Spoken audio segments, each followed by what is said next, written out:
नाम लिया आपने और मैं आ चुका हूँ। तो देखिए, मैं आज कोऑर्डिनेट ज्योमेट्री का एक नया सम लेके आ चुका हूँ। वो है प्रूविंग का सम, ठीक है। जिसमें आपको प्रूव करना, आपको 3 या फिर 4 कोऑर्डिनेट दिया जाता है। आपको प्रूव करना होता है कि वो इक्विलेटरल ट्रायंगल है, रेक्टेंगल है या फिर कुछ और है। ठीक है, कुछ भी हो सकता है यहाँ पर, क्योंकि ये मैथ्स है। और specially R D Sharma R S Agarwal का है। ठीक है, तो चलिए देखिए, तो यहाँ पर आज का जो गरम गरम सवाल है, कोई कुछ बिना कोई एक्स्ट्रा कुछ बातचीत करके एकदम डायरेक्ट सवाल पे जाएंगे। ठीक है, यही मेरा काम है कि आपको एकदम से टाइम वेस्ट ना करके, क्योंकि टाइम इज वेरी प्रीशियस दोस्तों, बच्चों। ठीक है, जो भी है, कोई दिक्कत की चीज है नहीं। देखिए यहाँ पर दिया गया है क्या, तीनों पॉइंट दिया गया है, ओ ए एंड बी। बोला गया है कि ये तीनों पॉइंट क्या इक्विलेटरल ट्रायंगल का है कि नहीं। अगर है तो मतलब होगा ही, प्रूव करना पड़ेगा, तो उसका एरिया को ढूंढना पड़ेगा। तो पहले आप एक चीज मेरे को बताइए, इक्विलेटरल ट्रायंगल मतलब क्या। इक्विलेटरल ट्रायंगल मतलब उसका हर एक साइड का जो लेंथ है वो सब कुछ सेम होगा, है कि नहीं। अगर हर एक साइड का लेंथ अगर सेम होगा तभी हम बोल सकते हैं कि इक्विलेटरल ट्रायंगल नहीं।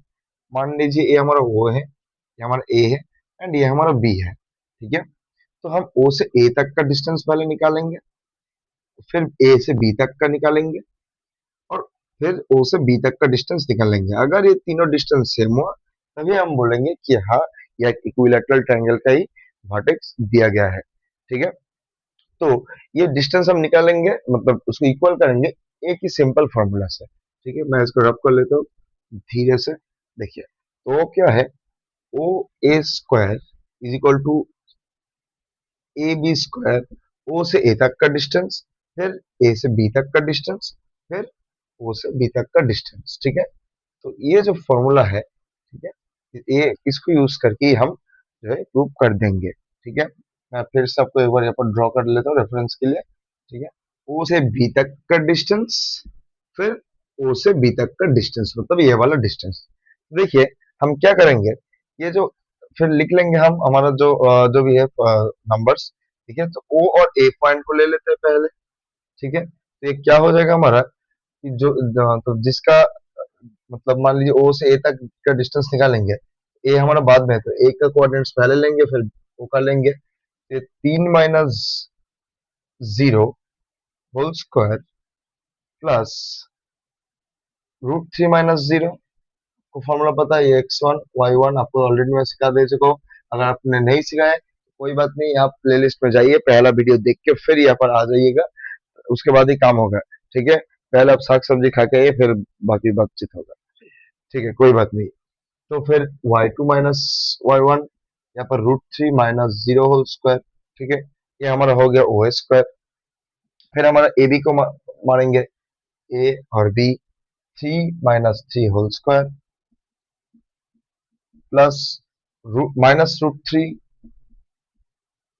और -√3 होल स्क्वायर। ठीक है, फिर हम बी और ओ को लेंगे, 3 - 0 होल स्क्वायर। ठीक है, मैं यहाँ पर लिख रहा हूँ 3 - 0 whole square plus -√3 -0 whole square, -√3 - 0 whole square. ठीक है, तो देखिए इसको अभी एक एक करके सॉल्व करेंगे। 3 - 0 तो 3 ही होता है, और 3 का स्क्वायर जो है 9 होता है। ठीक है, प्लस देखिए √3 - 0 √3 होता है, √3 का स्क्वायर हम करेंगे तो 3 आएगा। यहाँ पर देखिए 3 - 3 0 होता है, 0 उसका स्क्वायर 0, -√3 को तो क्या होता है, -2√3 होता है, हाँ, -2√3 होता है। उसका स्क्वायर करेंगे तो आपको पता है कि 2 स्क्वायर 4, 4 × 3 12 होगा। चलिए एक बार इसको 12 भी लिख देते हैं, कोई बात नहीं। 3 - 0 3 होता है, √3 - 0 -√3 होगा। हाँ, तो ये 3 स्क्वायर 9 होगा, प्लस -√3 का स्क्वायर करेंगे तो 3 होगा। तो देखिए, ये जो सब साइड है, ये 12 = 12 यूनिट्स आ रहा है। ठीक है, तो उसका मतलब हम कह सकते हैं कि ये जो पॉइंट दिया गया है, ये एक इक्विलेटरल ट्रायंगल का ही कोऑर्डिनेट है। ठीक है, मैं उम्मीद करूँ कि आपको एकदम समझ में आ चुका है। नहीं है तो ये वीडियो यूट्यूब पे ही है, कहीं उड़ के जा नहीं रहा है, आपके साथ या फिर मेरे साथ पर्सनल जगह पे। ठीक है, या फिर जो भी है यहाँ पर ही है।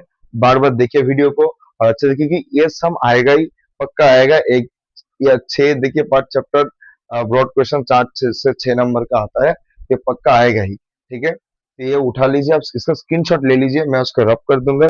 फिर उसके बाद जो है मैं नेक्स्ट सम के और जाऊंगा। नेक्स्ट सम मतलब आज यही सम हम करेंगे। उसके बाद मैं रेक्टेंगल का भी लाऊंगा, ठीक है, पैरेललोग्राम का भी लाऊंगा, रोम्बस का, हर एक का चीज मैं लेकर आऊंगा। सिर्फ बने रहिए मेरे एरिया ऑफ इट। तो इसका एरिया भी जो है हमको निकालना पड़ेगा। हमने तो साइड तो निकाल ही लिया।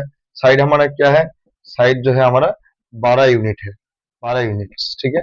आपको पता ही है कि इक्विलेटरल फॉर्मूला फॉर्मूला ये है कि इक्विलेटरल ट्रायंगल का जो है एरिया का फॉर्मूला होता है √3/4 इंटू साइड स्क्वायर, ठीक है। आपको √3/4 तो ये तो ऐसे ही रहेगा, और साइड जो है क्या है 12 × 12 स्क्वायर, मतलब खुद से इंटू करना। इसको काट दीजिए तो 12 × 3 36, 36 इंटू √3, 36 √3 यूनिट स्क्वायर जो है हमारा एरिया निकल चुका है, ठीक है। अब मैं उम्मीद करूँ कि आप लोग जो है ये बहुत ही आसान होता है, घबराने की कोई बात नहीं है। मैं एकदम आसान तरीका जितना हो सकता है, जितना आसान तरीका हो सकता है मैं उतना आसान तरीके से आपको समझाता हूँ। वीडियो एकदम शॉर्ट रहता है, ठीक है, ताकि आपको एक ऑन पॉइंट जो चीज है एकदम अच्छे से आपको समझ में आ जाए, ठीक है। तो देखिए इतना ही है ये सब। उसके बाद भी मैं रेक्टेंगल, स्क्वायर, रोम्बस को प्रूव करना, उसका एरिया निकलना, हर एक चीज मैं आपके लिए चुन चुन के निकालूंगा। बच नहीं सकता है बेसिकली मेरे रडार से। तो चलिए, और उसके बाद तो आपको पता ही है कि अगर मेरे साथ आपको परमानेंटली जुड़ना है तो आप ऑनलाइन में जुड़ सकते हैं। अगर कलकत्ता में है तो आप ऑफलाइन भी आके जुड़ सकते हैं, ठीक है। हर एक सुविधा जो है मेरे पास मौजूद है। तो चलिए, और उसके लिए आपको डेमो क्लास भी अगर लेना चाहते हैं तो डेमो क्लास के लिए भी जो है डिस्क्रिप्शन में दिए गए नंबर पे आप कॉल कर सकते हैं। डायरेक्ट मेरे साथ आपका बात होगा, ठीक है। तो चलिए आज के लिए इतना ही है। स्वस्थ रहिए, हैप्पी रहिए और पढ़ाई करते रहिए।